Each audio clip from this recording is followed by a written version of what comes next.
नमस्कार मेरे प्यारे विद्यार्थियों, एक बार मुझे कमेंट करके बता दें कि क्या मेरी आवाज़ क्लियर आ रही है। आप सभी प्यारे छात्रों को अड्डा 247 डिफेंस चैनल पे मैं अंकित सोलंकी तहे दिल से स्वागत, अभिनंदन, वंदन करता हूं। बच्चों, जैसा कि आप मेरे पीछे देख पा रहे हैं कि टारगेट CAPF 2023, ठीक है। जैसा कि आपको पता होगा कि बच्चों इस बार CAPF का जो परीक्षा है वो अगस्त में कंडक्ट होने वाला है। अप्रैल में इसका नोटिफिकेशन आ जाएगा, क्लियर, अप्रैल के लास्ट वीक में। और मई इसका लास्ट डेट होगा फॉर्म भरने का। मतलब कि अगर आप सपना देख रहे हो कि सेंट्रल आर्म्ड फोर्सेस में ग्रेड A का ऑफिसर बनने के लिए, तो अभी से आपको इस तैयारी में लगना होगा। रिटन की तैयारी मतलब कि बेहतरीन करिए, फिजिकल अपना बेहतरीन रखिए, क्लियर, और अपने आप को बस एक डेडिकेटेड भाव से CAPF के लिए तैयार करना होगा। अगर आपका सपना है कि सर मुझे असिस्टेंट कमांडेंट बनना है, क्लियर, ठीक है। उस संदर्भ में मेरे प्यारे बच्चों, जो सबसे पहले आपका सामना होगा वो होगा आपका पहले पेपर से, पेपर 1। पेपर 1 में जनरल स्टडीज, मैथमेटिक्स, रीजनिंग आपकी पूछी जाती है। मैथमेटिक्स जिसका नाम क्वांटिटेटिव एप्टीट्यूड भी है, क्लियर। उसी क्वांटिटेटिव एप्टीट्यूड के बारे में आज हम लोग बात करने वाले हैं कि कौन कौन से टॉपिक हमारे इंपॉर्टेंट हैं, कितने क्वेश्चन मैथ्स से सर हमारे पेपर 1 में पूछे जाएंगे। पेपर 1 के बारे में मेरे प्यारे विद्यार्थियों आपको पता होगा कि जो पेपर 1 होता है उसमें टोटल 125 क्वेश्चन होते हैं, और पेपर 1 में आपका नेगेटिव मार्किंग भी होगा। MCQ क्वेश्चन पेपर होता है वो, ठीक है, ऑफलाइन पेपर होगा, कोई कंप्यूटर बेस्ड एग्जाम नहीं होता है वो, क्लियर।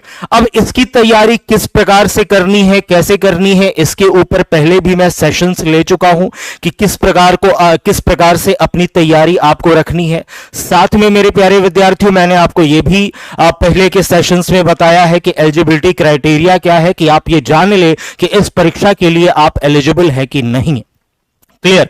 अगर आप एलिजिबल हैं तो अपनी तैयारी एकदम कमर कस के बेहतरीन तरीके से करिए, क्योंकि इस फॉर्म को 20 से 25 वर्ष के मैक्सिमम युवा भरते हैं, और मुझे लगता है कि यह एक बेहतरीन मौका होता है ग्रेड A का ऑफिसर बनने के लिए, क्लियर। तो उसी संदर्भ में मेरे प्यारे विद्यार्थियों आज हम लोग बात करने वाले हैं। सेशन को एक बार शेयर कर दीजिएगा। जो बच्चे सेशन को लाइक नहीं किए हैं, सेशन को लाइक कर दीजिएगा। जैसे ही सेशन समाप्त होगा, आपका जो भी प्रश्न होगा उस पर भी मैं नजर डालूंगा, आपके प्रश्नों का भी जवाब दिया जाएगा। तो ध्यान से मेरी बातों को सुनिएगा अच्छे से, क्लियर। एक एक टॉपिक को देखना कि सिलेबस क्या है। देखो, सिलेबस की चर्चा इसलिए महत्वपूर्ण होती है क्योंकि कभी भी एक अच्छा योद्धा जो होता है, जब वो रणभूमि में उतरता है ना, तो सबसे पहले वो जानकारी रखता है कि भैया मेरे सामने जो शत्रु आने वाला है वो शत्रु किस प्रकार का होगा और हमको उसका सामना किस प्रकार से करना है, ठीक है। तो समझिए कि पेपर आपका शत्रु है और अपने शत्रु पे जीत हासिल कैसे करना है, उसी की रणनीति, उसी के बारे में आज हम लोग चर्चा करने वाले हैं। उस शत्रु में से एक शत्रु है आपका गणित, क्लियर। चलिए ध्यान से मेरी बातों को सुनिएगा मेरे प्यारे बच्चों, सेशन को शेयर करते रहिएगा। और हमारा टारगेट है CAPF 2023, ठीक है। आप भी ऐसे एक पेपर पे लिख के जहां पे पढ़ते हो वहां पे चिपका लेना, क्लियर। ध्यान से मेरी बातों को सुने। इंपॉर्टेंट डेट्स के बारे में मैं बता दूं, मैं हर सेशन में सबसे पहले आपको इंपॉर्टेंट डेट्स बताता हूं कि आपके दिमाग में ये बात छप जाए। इसका नोटिफिकेशन 26 अप्रैल को आएगा, और 26 अप्रैल से ही फॉर्म भरना स्टार्ट हो जाएगा। लास्ट डेट फॉर्म भरने का 16 मई होगा। रिटन एग्जामिनेशन 6 अगस्त को होगा। इस परीक्षा को UPSC कंडक्ट करवाता है, तो इसका लेवल, इसकी मतलब की क्वालिटी आप समझ सकते हो कि किस प्रकार से होगी, क्लियर। कॉन्सेप्चुअल चीजें पूछी जाती हैं, बेहतरीन चीजें पूछी जाती हैं, क्लियर। यहां पे गणित आपका ये जांच करता है कि आपकी बुद्धिजीविता कितनी है, क्लियर। चलिए सीधे बात करते हैं गणित के सिलेबस के बारे में जो आपका पेपर 1 में पूछा जाएगा। सबसे पहले तो इतना जान लो कि पेपर 1 में 125 क्वेश्चन पूछा जाता है, जिसमें क्वांटिटेटिव एप्टीट्यूड यानी कि मैथ की जो भूमिका होती है वो 15 मतलब एक्सपेक्टेड है 12 से 15 क्वेश्चन आपके गणित के पूछे जाते हैं।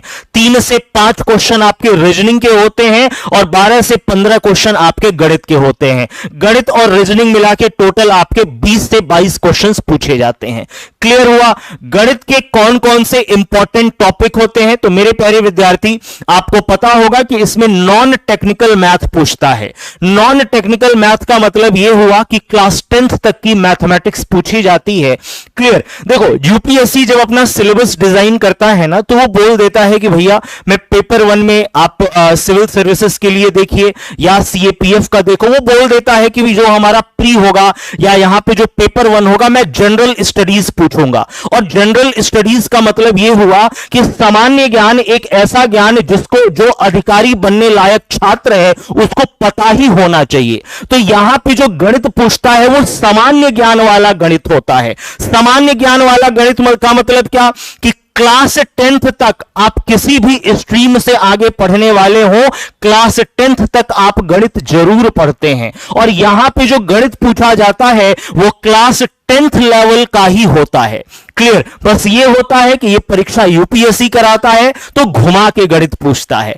क्लियर। तो कौन कौन से टॉपिक आपके इंपॉर्टेंट हैं, क्लियर, उस पर ध्यान दीजिएगा। सबसे पहले तो नॉन टेक्निकल मैथ में 3 स्तंभ होते हैं, basic math, arithmetic, advance. Advance यहां पे नहीं पूछता है, बेसिक और अरिथमेटिक से मैक्सिमम क्वेश्चन आते हैं यहां पे। मतलब कि सभी क्वेश्चन हम कह सकते हैं कि 99% क्वेश्चन जो होता है वो आपका बेसिक और अरिथमेटिक से आ गया। क्लियर। एडवांस के लिए मैं 1% इसलिए देता हूं, क्रमशः संचय, उसके बाद ये प्रायिकता, प्रोबेबिलिटी। क्लियर। जैसे पिछले वर्ष का और उसके पहले वर्ष का अगर आप पेपर देखोगे तो प्रायिकता से, प्रोबेबिलिटी से क्वेश्चन पूछा है। तो मे भी चांस है 1% की एडवांस मैथ से 1-2 क्वेश्चन पूछेगा, और वो भी हम लोग अपने बैच के अंतर्गत आपको जरूर पढ़ाते हैं। ध्यान से इंपॉर्टेंट टॉपिक के ऊपर नजर डालिएगा। सबसे पहले हम बेसिक मैथ की बात करें। बेसिक मैथ में क्या क्या चीजें पूछी जाती हैं? Number system, simplification, HCF, LCM, ये आपका बेसिक मैथ के अंतर्गत आता है। जब हम सिंप्लीफिकेशन पढ़ते हैं ना, तो इसी के अंदर square root, cube root, surd indices सब कुछ आ जाता है आपका। क्लियर। नंबर सिस्टम में संख्याओं के बारे में संपूर्ण जानकारी होनी चाहिए, उनके गुणधर्म के बारे में संपूर्ण जानकारी आपको होनी चाहिए। क्लियर। उसके बाद अर्थमेटिक के अंतर्गत क्या क्या आता है? एवरेज आता है, यूनिटरी मेथड आता है, स्पीड टाइम डिस्टेंस आता है। स्पीड टाइम डिस्टेंस का एप्लीकेशन है ट्रेन रिलेटेड प्रॉब्लम, इससे क्वेश्चन आता है। स्पीड टाइम डिस्टेंस का ही एप्लीकेशन है बोट एंड स्ट्रीम, इससे क्वेश्चन आता है। परसेंटेज के क्वेश्चन आते हैं। परसेंटेज का एप्लीकेशन होता है प्रॉफिट लॉस एंड डिस्काउंट, इससे प्रश्न पूछा जाता है। उसके बाद आपका टाइम एंड वर्क, देन आपका क्लॉक एंड कैलेंडर, देन आपका प्रॉब्लम ऑन एजेस, देन आपका पार्टनरशिप और एसआईसीआई। पिछले 3 वर्षों का अगर आप पेपर का एनालिसिस करोगे तो सबसे अधिक जो क्वेश्चन और बेहतरीन क्वेश्चंस जो पूछे गए हैं वो है आपके परसेंटेज के, रेशियो प्रपोर्शन के, वो है आपके रेशियो प्रपोर्शन के, देन है आपका प्रॉब्लम ऑन एजेस से, टाइम एंड वर्क से मैक्सिमम क्वेश्चन पूछा गया है। एक क्वेश्चन आपका प्रोबेबिलिटी का है, प्रोबेबिलिटी को मैं इसके अंतर्गत नहीं रखा हूं, लेकिन अगर आप हमारे बैचेस में एनरोल होते हैं तो जो मैथ्स की क्लास चलती है ना, उसमें कंप्लीट पढ़ाया जाता है। किसी का 0.0001% भी अगर चांस रहता है कि ये चीज परीक्षा में पूछा जाएगा तो वो भी बच्चों हम लोग अपने सेशन के अंतर्गत आपको पढ़ाते हैं, क्लासेस के अंतर्गत उसको कवर अप किया जाता है। तो ये मेरे प्यारे बच्चों पूरा सिलेबस है आपका मैथमेटिक्स का। यहीं से आपके सीएपीएफ पेपर 1 के गणित के सवाल जो 12 से 15 पूछे जाएंगे इसी टॉपिक के अंतर्गत आपके पूछे जाते हैं। मोस्ट इंपॉर्टेंट टॉपिक है ये। और मेरे प्यारे बच्चों, मैं गणित के बारे में एक सुंदर बात बताऊं कि गणित एक ऐसा सब्जेक्ट है कि जो अगर आपको समझ में आ गया तो आप 100% नंबर गेन कर सकते हो। एक नंबर भी आपका कट नहीं सकता है उसमें। एमसीक्यू बेस्ड है, सही उत्तर आएगा तो फुल नंबर मिलेगा, गलत नंबर आएगा तो नेगेटिव में जाओगे। क्लियर। तो अगर आपने गणित को अच्छे से समझ के अगर पढ़ा है मेरे प्यारे बच्चों, तो इतना याद रखिएगा कि 100% नंबर आप गेन कर सकते हैं इन टॉपिक्स में। क्लियर। और इतना मान के चलो कि अगर मैथमेटिक्स और रीजनिंग पे पकड़ आपकी अच्छी है तो 125 सवालों में से 20 से 22 सवाल पे समझो कि तुम्हारा 100% है कि पूरा नंबर आपको वहां पे मिलेगा। बात समझ में आया? तो ये मेरे प्यारे बच्चों गणित के बारे में एक इंपॉर्टेंट जानकारी थी, क्या क्या चीजें पूछी जाएंगी। मैं प्रीवियस ईयर क्वेश्चन भी आप लोगों के समक्ष लाने वाला था, लेकिन मैं सोचा कि नहीं, एक मैं सिलेबस का सेशन करूंगा, उसके बाद अगर आप लोग कमेंट सेक्शन में डिमांड करोगे कि सर पिछले 3 साल का पेपर गणित का सॉल्व करवा दो सीएपीएफ का, तब मैं वो सेशन आप लोगों के लिए लेके आऊंगा, लेकिन वो आपके डिमांड पे है। अगर आप लोग ऑफलाइन कमेंट, जब क्लास खत्म हो जाएगा तब आप कमेंट करके बताइएगा yes sir we need a session for previous year questions of maths, तब मैं प्रीवियस ईयर क्वेश्चन गणित के लेके आऊंगा, दिखाऊंगा कि किस प्रकार से क्वेश्चन पूछे जाते हैं और क्या आपका सोचने का तरीका होगा कि बिना कलम उठाए सवालों को आप कर पाए। और मैं सच बताऊं बच्चों, यहां पे जो गणित पूछता है ना, अगर आपका लॉजिक क्लियर है, अगर आपका कॉन्सेप्ट क्लियर है, तो कलम उठाने की जरूरत नहीं होगी, दिमागों से और नजरों से क्वेश्चन को हल कर दोगे और टिक मार के आगे बढ़ जाओगे। क्लियर हुआ? किसी का कोई क्रॉस क्वेश्चन है? YouTube पे बैच लगाइए, ये सब चीजें आप पे निर्भर करती हैं। अगर आप लोग सीएपीएफ मैथ्स की क्लास डिमांड, वैसे मैं मैथ्स की क्लास एक मेरा चलता है 11 बजे से, वहां पे मैं सीएपीएफ के क्वेश्चंस को भी लेके आता हूं। क्लियर? 11 बजे AFCAT CDS CAPF clear basic और अर्थमेटिक का कंबाइन क्लास में लेके आता हूं, which is very important for AFCAT also, CDS also and CAPF also. Clear? तो किस टाइप के क्वेश्चन पूछे जाते हैं, इसके लिए आप मेरा 11 बजे वाला सेशन देख सकते हो। अगर आपको सीएपीएफ का प्रीवियस ईयर का क्वेश्चन चाहिए तो क्लास खत्म होने के बाद आप कमेंट भर दीजिएगा कि yes sir we need a class for CAPF maths previous year question, तब मैं आप लोगों के लिए बेहतरीन 2 से 3 घंटों का, कम से कम 3 से 4 साल के जितने भी गणित के सवाल आए हैं सबको यहां पे मैं सॉल्व करवाऊंगा और अप्रोच बताऊंगा कि किस प्रकार से आपको गणित में सोचना है और बिना कलम उठाए सवालों को हल करना है। बात समझ में आया? देखो, गणित में बाबू सब खेल होता है अप्रोच का। आपने किस प्रकार से चीजों को समझा है और आप किस प्रकार से अप्रोच लगा रहे हो। नहीं तो जो यहां पे गणित पूछता है, जो नॉन टेक्निकल मैथ होता है, वो ऐसा मैथ होता है कि अगर भरपूर टाइम किसी क्लास 10th के बच्चे को भी दिया जाए ना तो वो बड़े आराम से कर लेगा। सब खेल होता है टाइम मैनेजमेंट का, कि आप कितना बेहतरीन तरीके से टाइम मैनेज करके कम से कम समय में आप इसका उत्तर निकाल दे रहे हो। बात समझ में आया? आप क्वेश्चन उठा के देखिएगा, अगर कोई क्लास 10th का बच्चा है तो वो भी क्वेश्चन को कर लेगा, बस होगा ये कि वो पूरा एक पन्ना भर देगा, थोड़ा टाइम लेगा। लेकिन जो कंपटीशन का जो छात्र है, जो सीएपीएफ का छात्र है, जो यूपीएससी का छात्र है, अगर वो मैथ्स पढ़ रहा है तो वो कलम नहीं उठाएगा, उतने कैलकुलेशंस को दिमाग में करेगा और दिमाग में सोच के जवाब देगा। ये अंतर होता है एकेडमिक में और कंपटीशन में। बात समझ में आया? क्लियर? ठीक है, तो इस प्रकार से आपको अपनी पढ़ाई करनी है बच्चों। क्लियर हुआ? चलिए अब मैं आपको बताता हूं कि सीएपीएफ की तैयारी आपको किस प्रकार से करनी है। देखो यहां पे सीएपीएफ का बात चल रहा है और कमेंट आ रहा है सीआरपीएफ के बारे में भैया ये सीएपीएफ का है जो परीक्षा यूपीएससी कंडक्ट करवाता है, ठीक है ना चलिए ध्यान दीजिएगा। अब मैं आपको बताता हूं कि हमारे कौन से बैचेस चल रहे हैं और किस प्रकार से आप एनरोल हो सकते हैं। मेरे प्यारे बच्चों, यूपीएससी सीएपीएफ एसी पेपर 1 और पेपर 2 के लिए बेहतरीन बैच चल रहा है। 27 जनवरी से ये बैच स्टार्ट हो गया है। अभी मैथ्स की क्लास इसमें नहीं चालू हुई है, मैथ्स की क्लास आने वाले 1-2 दिन में स्टार्ट हो जाएगी। इस बैच में एनरोल होने के लिए आप ये बैच ले सकते हैं by using a code Y587, आपको मैक्सिमम डिस्काउंट मिलेगा। अब आप सोच रहे होंगे कि सर इस बैच की खासियत क्या है, तो सबसे इंपॉर्टेंट बात, इस बैच की खासियत यह है कि बच्चों रेगुलर आपको यहां पे क्लास मिलेगा। क्या मिलेगा? रेगुलर आपको क्लास मिलेगा, यहां पे रेगुलर क्लास मिलेगा,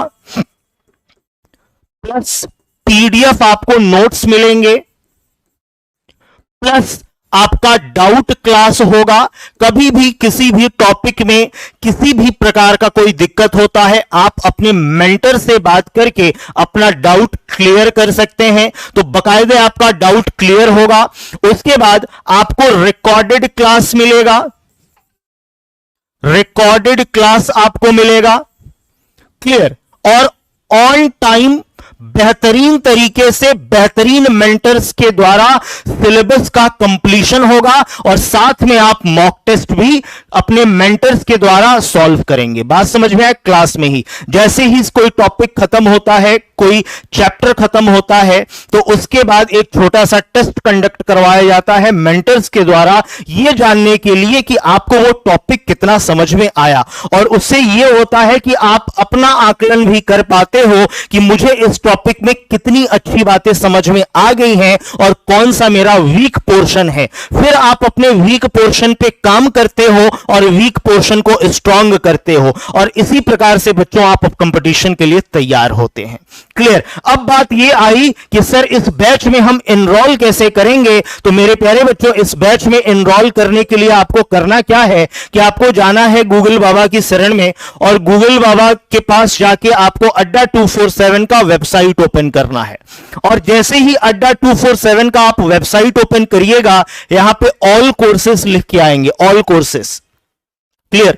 ऑल कोर्सेज में डिफेंस सेक्शन में आप जाइए बच्चों, और यहां पे आप देखोगे सीएपीएफ एसी, और सीएपीएफ एसी को जैसे ही आप ओपन करोगे, क्लियर, यहां पे आपको दिखेगा क्रैक सीएपीएफ एसी, इसको आप ओपन करिए, और जैसे ही आप इसको ओपन करिएगा, बैच के बारे में संपूर्ण जानकारी आपको मिल जाएगी।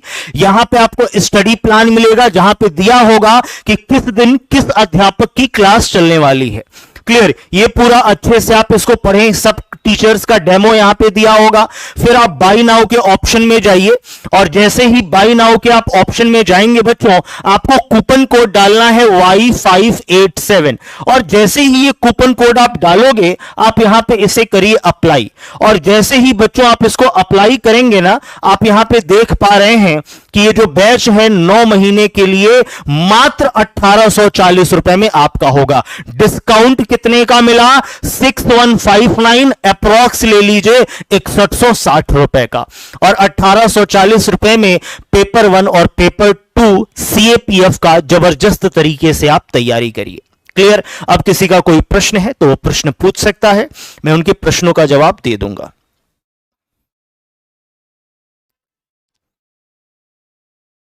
पेपर 2 बेटा डिस्क्रिप्टिव होता है आपका। क्लियर? डिस्क्रिप्टिव पेपर होता है आपका पेपर 2। क्लियर?